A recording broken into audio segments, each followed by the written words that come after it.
Hey guys, I'm back from Botcon and I figured I'd do a vlog.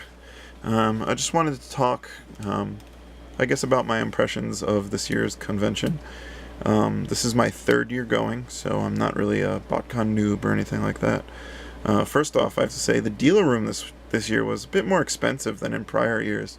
It also seemed like it had a little less selection than they usually do. So I don't know if it was just due to location or what, but prices just seemed a little crazy, and there weren't as many vendors, and Big Bad Toy Store wasn't even there, which was definitely noticeable.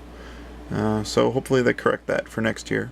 Next year actually will be in Pasadena again. They announced that while we were at the convention. I booked a room at the hotel from last year. It was a nice area, so excited that we actually know about when and where it's going to be more than like 3 months before the convention.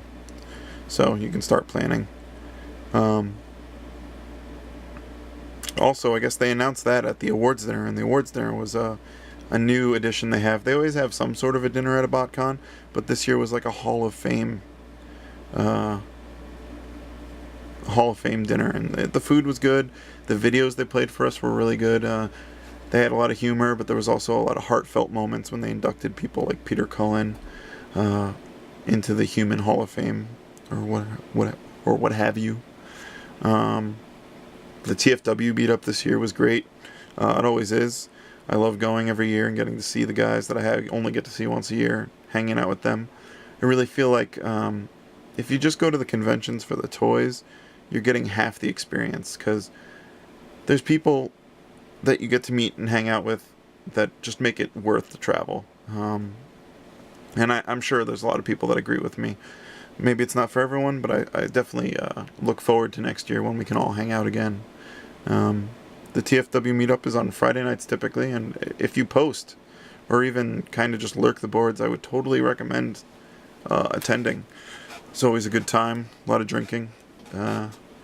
So yeah. The panels this year, actually. So the Hasbro announcement panel on Saturday was pretty shitty. We didn't hear of anything new except for Highbrow, which is kind of like a World War II fighter jet.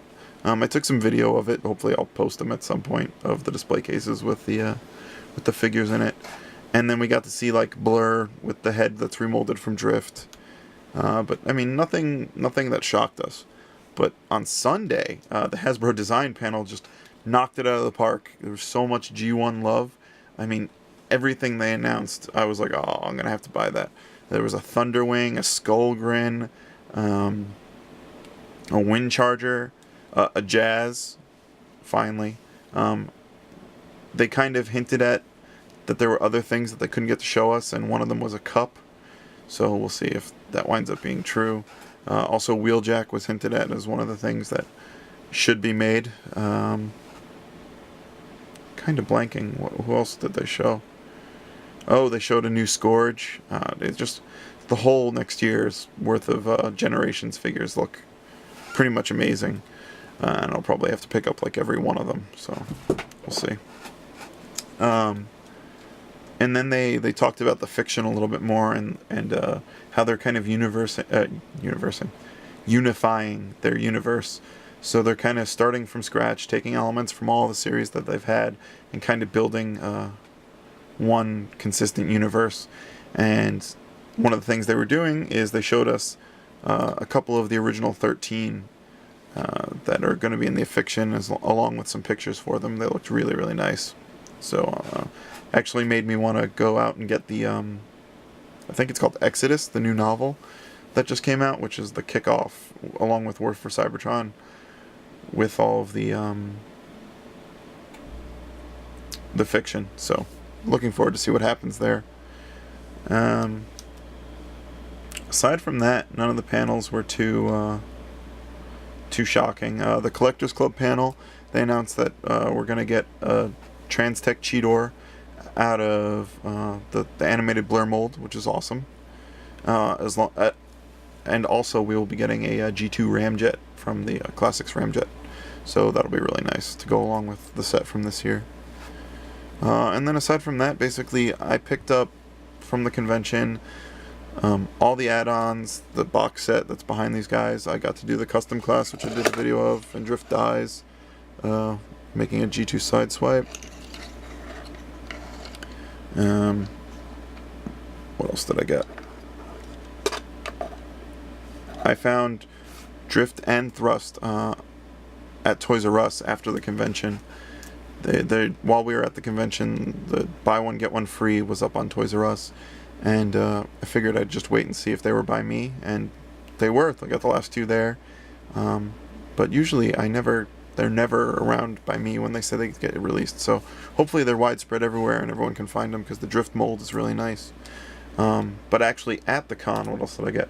I got a 2003 Botcon Tigertron, which is like the Beast Mode Transmetal 2 version of him. I got a G1 Slug Slinger, which was I was really looking for. I got a good deal on that. Oh, I finally got a Classics Bumblebee, and I got Cliff Jumper as well. I hadn't been able to. I never picked up the mold, and I was looking for Cliff Jumper, but he was always going for more than I was willing to pay. I got a Kiss Play Auto Looper, as well as the cassettes with Rosanna, because a good old Gog Dog. I picked up some Revel Techs because they were pretty cheap compared to what I would have to get them shipped. They're like $20, $25, so picked up a bunch of those. Aside from that, I didn't really pick up much. Oh, the Parts Party this year had an exclusive. Sorry, let me start that off. The Parts Party is something that on TFW there's a member called Megamus who holds a party where it's in his hotel room and they sell things. They sell parts. People bring in other figures to sell. And it's usually a really good time. That's actually where I got the Slug Slinger. But they had this year an exclusive head robot, a clear red one. That was what they were selling there as their own convention exclusive, I guess. So it was pretty neat. That was the first year they've done something like that. And I'm pretty much just rambling at this point. So yeah, I guess I'm looking forward to next year, getting to see everyone that I got to see this year, and hopefully maybe I'll see more of you guys over there. If you haven't gone to a Botcon and you have a passing interest in it, I definitely recommend it. And stay tuned. All right.